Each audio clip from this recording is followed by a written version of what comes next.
कांग्रेस के राज्यसभा सांसद इमरान प्रतापगढ़ी, आप तो जहां जहां जा रहे हैं मैं देख रही हूँ महफिल लूट रहे हैं, बहुत भीड़ आपकी सभाओं में आ रही है, क्या वोट में तब्दील होगी? बिल्कुल वोट में तब्दील होगी।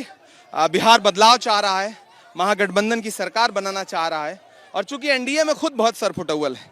चिराग जी जेडीयू को निपटाना चाहते हैं, जेडीयू चिराग को, और हद तो यह है कि भाजपा नीतीश जी को मुख्यमंत्री का चेहरा मानने को तैयार नहीं है। आप देख रही हैं प्रधानमंत्री जी ने रोड शो किया पटना में और नीतीश जी को नहीं बिठाया अपने साथ गाड़ी पे, ललन सिंह को बिठाया। क्या नीतीश जी को ललन सिंह से रिप्लेस कर दिया है भाजपा ने? ललन सिंह का फिर वो बयान भी बहुत वायरल हो रहा है जिसमें वो जवाब विधायक दल का नेता चुनेगा मुख्यमंत्री कौन होगा। इससे साबित होता है कि भाजपा नीतीश जी को राजनीतिक तौर पर उसी तरह निपटाना चाहती है जैसे एकनाथ शिंदे को निपटा दिया। कामा से उनका एक बयान भी बहुत वायरल हो रहा है ललन सिंह का, जो कह रहे हैं एक दो घुट नेता है उनको घर से बाहर मत निकलने दीजिएगा मतदान के दिन। तेजस्वी भी कह रहे हैं कि ये सिर्फ दबे कुचले लोगों को दबाना चाहते हैं। भाजपा चुनाव आयोग के जरिए वोट चोरी करवाती है और फिर अपने नेताओं के जरिए धमकी दिलवाती है। केंद्रीय मंत्री अगर धमकी देगा कि लोगों को बाहर मत निकलने दीजिए तो ये तो लोकतंत्र का मजाक बनाया जा रहा है, चुनावी प्रक्रिया का मजाक बनाया जा रहा है। मेरी चुनाव आयोग से मतलब अपील है कि आपकी साख खतरे में है, इसको बचाइए।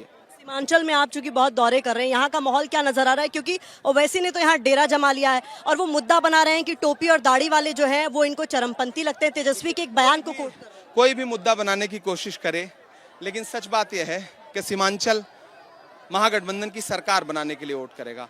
मसला यह है सरकार कैसे बदले।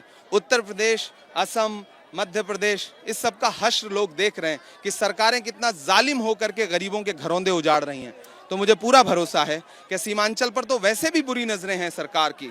बार बार किन किन नामों से नवाजते हैं गृह मंत्री जी, प्रधानमंत्री जी सीमांचल वालों को, तो मैं तो उनसे ही कहूंगा कि सरकार कैसे बदलेगी इसके बारे में सोचिए। इस बार कौन सा प्रभावी रहेगा? क्योंकि आप लोगों ने वोट चोरी की बहुत चर्चा की, लेकिन यहाँ पर जंगलराज की जिक्र कर रहे हैं एनडीए वाले। नहीं, जंगलराज तो मतलब एनडीए जंगलराज, उल्टा चोर कोतवाल को डांटे, सड़क पे लाशें बिछ रही हैं, प्रधानमंत्री कनपट्टी पे कट्टा जैसे शब्दों का प्रयोग कर रहे हैं और उल्टा जंगलराज की बात कर रहे हैं। रोज हत्याएं हो रही हैं। आज अभी हम पूर्णिया में खड़े हैं, पूर्णिया में कल हत्या हुई है, तो चारों तरफ लाशें बिछ रहे हैं। असली जंगलराज तो ये है। आखिर में क्योंकि आप जिन भी सभाओं में जा रहे हैं आप एक गाना जरूर गुनगुना रहे हैं, मैं चाहूंगी जरा वो भी आप बताएं दर्शकों को और उसके जरिए निशाना किस पर साध रहे हैं, जरा खुल के बताएं। जब भी मीडिया मुझसे पूछती है कि आप नीतीश जी के बारे में क्या कहेंगे, तो मैं उनसे कहता हूं कि भैया मैं बिहार में हूं, भोजपुरी का एक गाना सुन रहा हूं।